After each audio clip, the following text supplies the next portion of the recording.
Liverpool fans are already aware of the blossoming talent of Rhian Brewster. He may only be 17, but his goals at academy level have caught the eye. Jurgen Klopp has fast-tracked him as a result and included him not only in warm weather training camps and behind closed door games, but also on the final day of the season. At 14, he made the decision to leave Chelsea and chance his Premier League dream on Merseyside.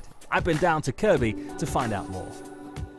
Well, I was at Chelsea from the age of 7 and got to the age of 14 and I wanted a bit of a change. Saw players not really making it at Chelsea and wanted to make my options out there. Liverpool looked like the best opportunity for me to become a professional footballer because that's what I want to do. And decided I wanted a new change and come to Liverpool. Brilliant story in the sense that you obviously make this big decision to go from London to Liverpool, but there's a bit of an influence there in the background in that your dad's a massive Liverpool fan, isn't he? Yeah, he's massive. I've always asked him why Liverpool, and he used to love John Barnes, so that's why he's chose Liverpool over a London club.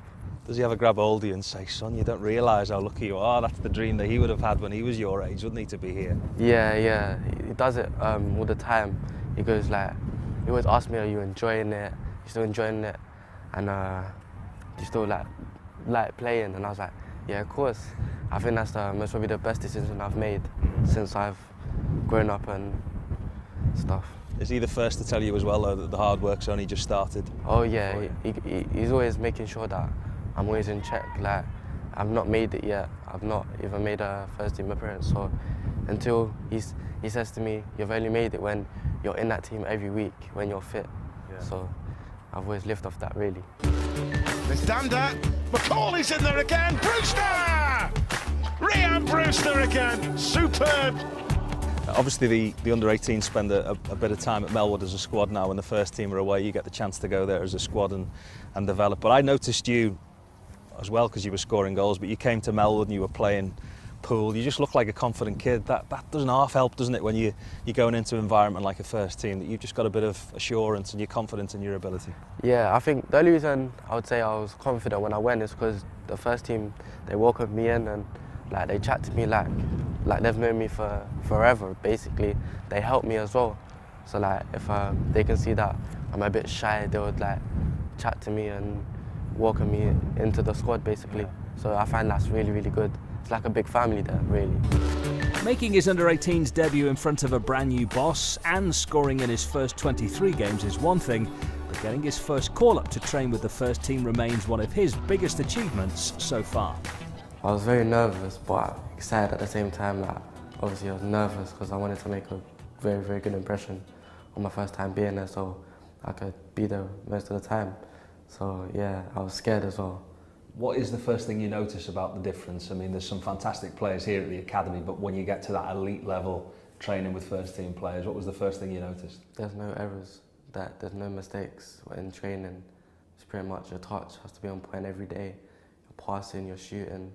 They don't take no prisoners, so they don't care that you're young. They'll still press you, and if you're good enough to be there, then that's it, really.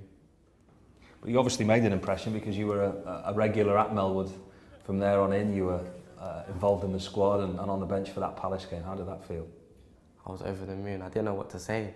I was just surprised, really. And when I got to the hotel, it was just an amazing feeling. And then the next day, walking in front of Anfield and even warming up, it was just a joke.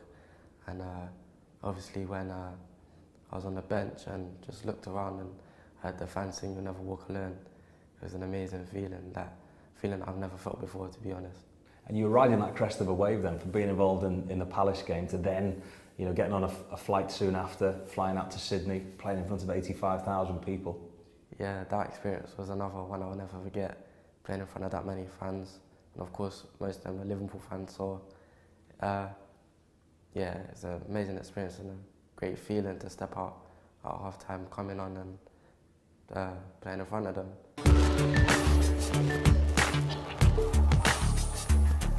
You mentioned before about the first team and the influence they make. Is there somebody that took you put the arm around the shoulder and told you about how life is as a first-team player? Anybody that you were naturally attracted to there? Obviously, I was when I first went, I was chilling with Ben and Trent because obviously I knew them from the academy. But the one player that stood out was Ronaldo. He was chatting to me, asking me how it was coming from London. So he took a real interest in me, to be fair. What do you make of the Scousers then? You've probably been stopped all the time for selfies and autographs and all that now. They know all about the youth team now, Liverpool fans. Yeah, I've been stopped a few times when I go to town and stuff. The first time I ever got stopped, I was surprised, I was shocked. I was thinking, how do you know me? Like, because they were calling me by my name and I was like, what? I swear I've never seen you before. But yeah, it's good. Like, it shows that they care about who's coming through and what they have got to offer. So yeah, it's a good thing as well. We spoke about you being part of that post-season trip, but you'll have had plenty of conversations with Jurgen Klopp already now. Has he given you any words of advice or what he'd like to see you do over the next few months? He's just always said to me, just make sure you enjoy yourself. That's the main thing. Because obviously being young, if you enjoy yourself, you would play better because you're happy and you're confident. So he's just always said enjoy yourself and be yourself basically. Just get on the ball, keep moving and stuff, and always working hard. So that's what I try and do every day now.